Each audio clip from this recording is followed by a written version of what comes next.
शहर फतेहाबाद की state bank road पर स्थित इलेक्ट्रॉनिक्स, फर्नीचर व हॉलमार्क ज्वेलरी का फतेहाबाद जिले का सबसे बड़ा शोरूम विशाल टीवी केयर शोरूम आज अंतर्राष्ट्रीय गीता महोत्सव 2023 पर जिला स्तरीय समारोह में यहाँ हमारे बीच में मौजूद हमारे फतेहाबाद जिला के डीसी श्री अजय तोमर जी, एडीसी श्री ब्रह्मजीत जी, हमारे सीओ जिला परिषद श्री अजय चोपड़ा जी, डीएमसी फतेहाबाद श्री संजय बिश्नोई जी, एसडीएम फतेहाबाद राजेश कुमार जी, रमेश उर्फ भट्टी जी, गढ़वाल साहब जो जिला पार्षद हैं, जिला पार्षद प्रतिनिधि कमल जी, हमारे भाई समाज सेवी श्री नवेश सुल्ताना जी, अनिल गढ़वाल साहब, सरपंच बोडिया खेड़ा, हनुमान सोनी जी, ब्लॉक समिति सदस्य बंसीलाल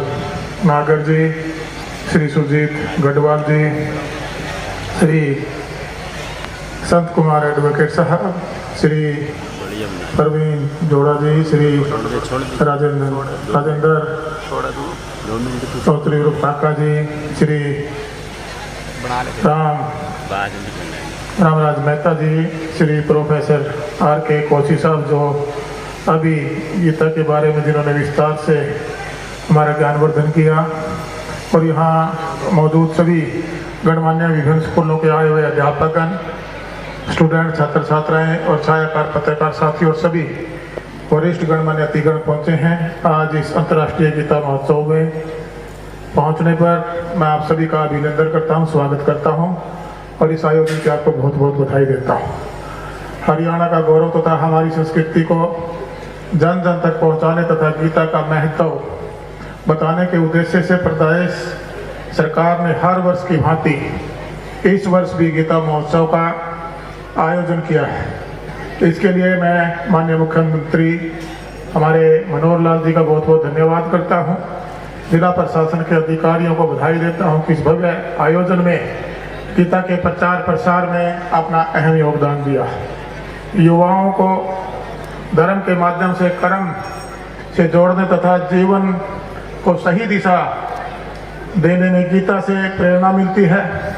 गीता का ज्ञान भारत की संस्कृति व सभ्यता की पहचान है। इसके लिए गीता को अंतर्राष्ट्रीय स्तर पर सर्वश्रेष्ठ ग्रंथ के रूप में माना गया है। भगवान श्री कृष्ण ने कुरुक्षेत्र की पावन भूमि पर श्री अर्जुन को गीता का संदेश दिया, जिसमें बिना फल की इच्छा किए अपना कर्म करते रहने का संदेश दिया है। श्री कृष्ण का यह संदेश आज भी सार्थक है। प्रदेश सरकार का प्रयास है कि गीता के संदेश से भावी पीढ़ी परिचित हो, ताकि खुशहाल व सशक्त राष्ट्र का निर्माण संभव हो और हमारा देश फिर से दुनिया में विश्व गुरु बनकर उभर कर आए। हमारी संस्कृति व सभ्यता हमारी विरासत है और इसे सजो कर रखना हर युवा का धर्म है और साथ में जिम्मेवारी भी है। गीता के ज्ञान से ही जीवन से आगे बढ़ने और चरित्र निर्माण की प्रेरणा मिलती है। प्रदेश सरकार हर साल गीता जयंती मना रही है। समाज व राष्ट्र को गीता का ज्ञान की बहुत जरूरत है। मानव लोभ, लालच, मोह व अहंकार जैसी विकारों से घिरता जा रहा है। ऐसे में गीता उपदेश की जरूरत और भी ज्यादा बढ़ जाती है। माननीय मुख्यमंत्री मनोहर लाल जी के नेतृत्व वाली हरियाणा प्रदेश सरकार में गीता संदेश को विश्व स्तर तक पहुंचाने की एक बड़ी मजबूत पहल हरियाणा से की। सरकार गीता का पवित्र उपदेश पूरी दुनिया को और देश को देना चाहती है।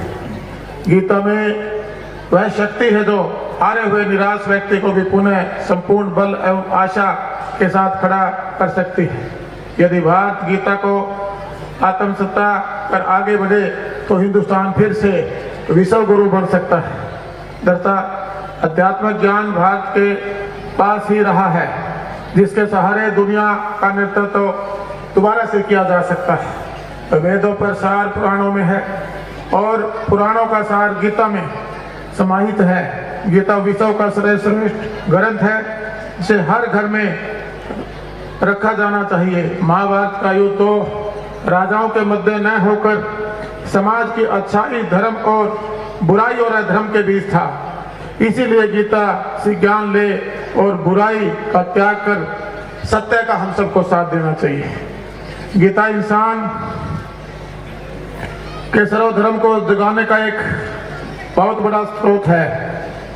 गीता का पहला संदेश ही मनुष्य को अपने जीवन का लक्ष्य तय करने की बात कहता है। यह मनुष्य को कर्म से अकर्म तथा अकर्म तक और परमात्मा के स्तर पर लाने का स्रोत है। इसलिए मैं सभी से आह्वान करता हूं कि कर्म के सिद्धांत पर आगे बढ़ते हुए अपने लक्ष्य को प्राप्त करें। गीता के उपदेशों को जीवन में ढालकर विकसित राष्ट्र बनाने की दिशा में अपना बहुमूल्य आप सब मिलकर योगदान दें। और आज ये बताते हुए मुझे खुशी भी होती है और मैं सबको बधाई देना चाहता हूं कि आज माननीय मुख्यमंत्री जी ने 6वीं से 12वीं के पाठ्यक्रम में गीता के श्लोक शामिल करने की अभी घोषणा की है। उसके लिए मैं माननीय मुख्यमंत्री जी का धन्यवाद करता हूं। और जो हमारी हरियाणा सरकार है, आज जो गीता का ज्ञान है, जो श्री कृष्ण जी ने हमें उपदेश दिया कि हम कर्म करें, फल की इच्छा न करें, उसी को ध्यान में रखते हुए गीता के इसी ज्ञान के माध्यम से हरियाणा सरकार हमारे माननीय मुख्यमंत्री मनोहर लाल जी के मार्गदर्शन में प्रदेश के विकास में आगे बढ़ रही है। पारदर्शिता के साथ हमारे लोगों का विकास हो, प्रदेश का विकास हो। जो हमारी नौकरी है वो योग्य पात्र जो लोग हैं उनको मिले और पारदर्शी सरकार हम चलाएं। जो लाभ है, जो योजनाएं, परियोजनाएं, जो स्कीम्स हैं, आप सब जानते हैं जो विकसित भारत संकल्प यात्रा चली हुई है, उससे भी हमारे अंतिम छोर पे बैठे हुए जो अंत्योदय योजना के तहत उन परिवारों को तो लाभ उस यात्रा से मिल रहा है। और जो आयुष्मान चिरायु कार्ड के माध्यम से हमारे पहले गरीब परिवारों को जो हेल्थ की, मैं ये कह सकता हूँ कि जब कहीं परमात्मा ना करे किसी परिवार में बीमारी आती थी तो पैसे की कमी के अभाव से कहीं न कहीं वो अपना इलाज नहीं करवा पाता था।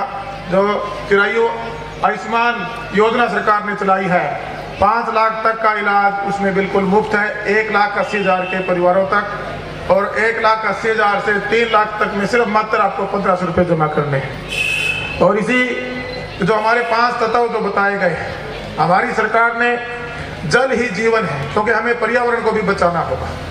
हम पानी को व्यर्थ ना बहाएं, जितना जरूरत है उतना तो हमें इस्तेमाल करना होगा। इसी प्रकार गरीबी को भी हमें बचाना है। आज समाज में जो मुझे भी ये सौभाग्य प्राप्त हुआ कि एक फ्रीडम फाइटर परिवार में मेरा जन्म होना, मैं गर्वित महसूस करता कि मेरे दादा साहब कैप्टन राव सिंह जी ने जो शिक्षा दीक्षा हमें दी, जो पारिवारिक जिम्मेवारियों के साथ साथ हमें समाज के प्रति हमारा दायित्व क्या है और हमें किस प्रकार से अपने परिवार के साथ साथ समाज को साथ जोड़कर, और इस देश ने हमें बहुत कुछ दिया, इस प्रकृति ने हमें बहुत कुछ दिया है, उसको हमें लौटाना भी। एक अच्छे नागरिक के रूप में हम सब कार्य करें और कर्म करते हैं, फल की इच्छा भगवान पर छोड़ दें। मैं आपके सामने जीता जाता उदाहरण हूँ। जब मैं यहाँ एक किसान के बेटे के रूप में किसान के रूप में खेती करता था, तब भी मैं मंदिर, मस्जिद, गुरुद्वारों में सभी धर्मों के में मैं आस्था रखता हूँ, लेकिन मैंने अपने जीवन में सबसे ज्यादा अगर किसी की पूजा की है तो अपने कर्म की है, क्योंकि कर्म से बड़ा कुछ भी नहीं। आप कर्म करेंगे तो यहाँ बच्चे बैठे, अपना आपका भविष्य कभी भी अंधेरे में नहीं रह सकता। अपने जीवन में जो श्री कृष्ण जी का उपदेश है उसको संजोए, कर्म करते चलिए। उसके ऊपर विवाद चलते रहेंगे, लेकिन आप उन वाद विवादों से कमजोर ना पड़े। हम कर्म करते गए, एक समाज सेवी के रूप में हमारे परिवार की परंपरा को आगे बढ़ाते हुए आज मेरे टोहाना हल्के के लोगों ने विपरीत परिस्थितियों में एक बहुत बड़ी जिम्मेदारी मैं कह सकता हूं बतौर टोहाना का विधायक होने के नाते मुझे दी। और आज हरियाणा सरकार में जो मेरी ईमानदारी थी, मेरी निष्ठा थी, मेरी कर्म के प्रति अपनी पूजा थी, अपना विश्वास था, उसी को देखते हुए माननीय मनोहर लाल जी ने अपनी कैबिनेट में लिया। और एक बड़ी जिम्मेवारी, पहले बार के विधायक को हरियाणा प्रदेश की जो करीबन 68-70% आबादी गांव देहात में बसती है, विकास और पंचायत मंत्री के रूप में जिम्मेवारी मिली। हमारी सरकार ने पारदर्शिता से सरकार चले, अंतिम छोर पर बैठे हुए जो हमारे परिवार हैं वो मुख्य धारा में आए, मुख्य श्रेणी में आए। उसके लिए आपने देखा होगा अंत्योदय योजना के तहत अनेकों बदलाव किए। ये सत्ता परिवर्तन की लड़ाई नहीं है, आज व्यवस्था परिवर्तन की लड़ाई है।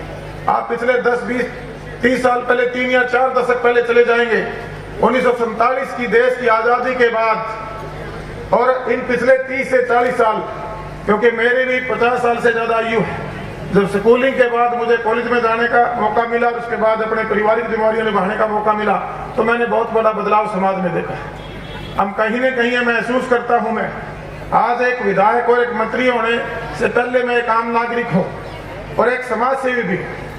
उसी सोच को देखते हुए मैं अपना कार्य करता हूं। ये पद हैं, आज मेरे पास है, कल जनता को मेरे काम समझना क्या पता मेरे पास ना रहे, लेकिन आपका जो आचरण है वो कभी नहीं बदलना चाहिए।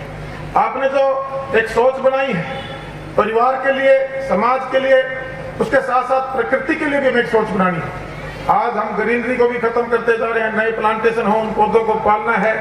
साफ सफाई भी जैसे हमारे आचरण में, हमारे स्वभाव में हो, इसी प्रकार ज्यादा पानी व्यर्थ न बहे, जल ही मेरी विरासत है जो सरकार ने स्लोगन दिया है। हमें इनको भी संभालना भी होगा और आपसी भाईचारे को भी संजोकर आगे बढ़ना होगा। मैं इतना ही कहना चाहूंगा कि जिस दिन, हालांकि मैं ये तो नहीं कहूंगा कि मैंने पूरी गीता पढ़ी, लेकिन जैसे अभी प्रोफेसर साहब ने हमें हमारा ज्ञान बढ़ाया, कई जगह से हमें मौका मिलता है और कुछ एक जब हम स्कूल में थे उस टाइम हमें जितनी भी शिक्षा मिली, उसी शिक्षा को देखते हुए मैं इतना जरूर समझ सकता हूँ और इतना बताना भी चाहता हूँ, इतना आप लोगों से अनुरोध भी करना चाहता हूँ कि आप अपनी एक इंसान के नाते पारिवारिक, सामाजिक और इस देश के प्रति जिस दिन ड्यूटियां ईमानदारी से निभाना शुरू कर देंगे, उस दिन एक बड़ा परिवर्तन, बदलाव आपको महसूस होना शुरू हो जाएगा। हमारे बुजुर्गों का सम्मान हो, इसके लिए हमने एक संस्था खड़ी की थी। जब मैं पहली बार लोगों के बीच में बुजुर्गों का सम्मान करने गया, तो कहीं न कहीं राजनीति में आने के बाद आपके ऊपर कई तरह के क्वेश्चन मार्क भी शुरू हो जाते हैं। उस टाइम मैंने चुनाव नहीं लड़ा था, तो लोगों को, हमारे बुजुर्गों को ये मैसेज दिया गया कि देवेंद्र बबली चुनाव लड़ेगा, इसलिए ये लोही आपको उड़ाता घूम रहे, जो अपने इसको बोलते हैं डोके बांटता घूम रहे। जब मैं बुजुर्गों के बीच में गया, मैंने कहा मैं आपका सम्मान करवाना चाहता हूँ, समाज में एक संदेश देना चाहता हूँ। उस संदेश से कई, जब हमें सामाजिक सेवक के रूप में लोगों में जाने का मौका मिलता था, तो मैंने बुजुर्गों की कई घरों में, जब हम आंखों का फ्री चेकअप कैंप के लिए फार्म मैं खुद भरता था, उस टाइम खुद जाता था गाँव में, तो मुझे महसूस हुआ कि अच्छे जहाँ आर्थिक मजबूती थी घरों में, लेकिन हमारे बुजुर्गों की कहीं न कहीं देख रेख में मुझे कमी महसूस हुई। तो एक संदेश देने के लिए हमने एक प्रोग्राम चलाया था, और विधायक बनने के लिए नहीं, वो कार्यक्रम आज भी कर रहे हैं। मैं यही कहना चाहूंगा कि हमारे सबसे बड़े गुरु, हमारा पहला गुरु अगर कोई है तो हमारे माता पिता हैं, और अगर कोई सबसे बड़े देवी देवता है तो हमारे माता पिता हैं। अगर घर में माँ बाप खुश रहेंगे तो सभी देवी देवताओं का वास ऑटोमेटिक घर में रहता है, और घर आगे भी बढ़ता है, फलता फूलता भी है।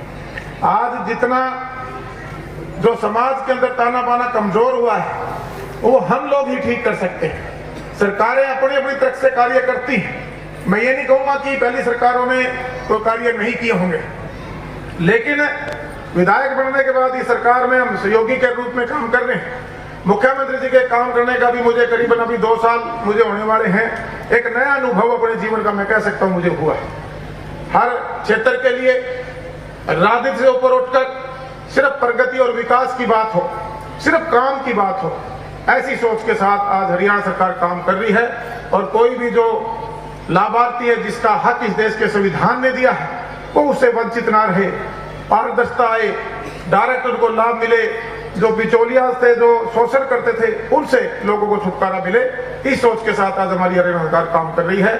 आज हम गीता के संदेश को सुनने के लिए भी यहाँ इकट्ठा हुए हैं, और कैसे 2047 में हमारा भारत देश विश्व गुरु बने, हम आत्मनिर्भर बने, उसके लिए सबको, चाहे हमारे आज बच्चे हैं, इनको भी अपने अपने आचरण में अपनी पारिवारिक जिम्मेदारियों के साथ साथ इस देश की जिम्मेदारी की भी शिक्षा हमें देनी होगी।